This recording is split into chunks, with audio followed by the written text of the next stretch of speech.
mbokki internet yi nuyu nañ leen di leen jaajëfal di leen laaj seen jàmm yaram tey nag astuce et santé naturelle lañ leen indiloon astuce bi ñi ko tax a jóg moom moo di sama mbokk jigéen ñi surtout les femmes mariées ñi nga xamante ne nii dañoo amee infection seen sexe dafay yaatu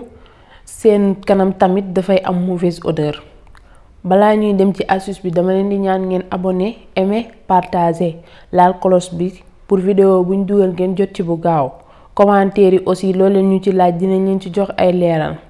astuce bi soo ko bëggee def da ngay daal di jël li nga xamante ne moom moo di xorom polle ku ne xam na ne xorom polle yomb na te et puis c'est naturel luy tolloo genn waa liibar ak kuddu xorom bu ndaw je dis bien kuddu xorom bu ndaw nga jël ndox luy tolloo 2 litres ba 3 litres nga daal di koy baxal ba mu baax je dis bien baxal ba mu baax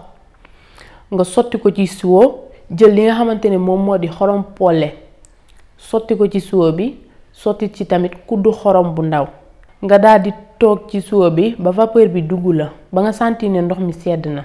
astuce bi dina la permettre sa sexe day serré infection di nga tàggoog moom sa kanam dootul amati benn xet. ay ca mes amis love loolu laa leen indi loon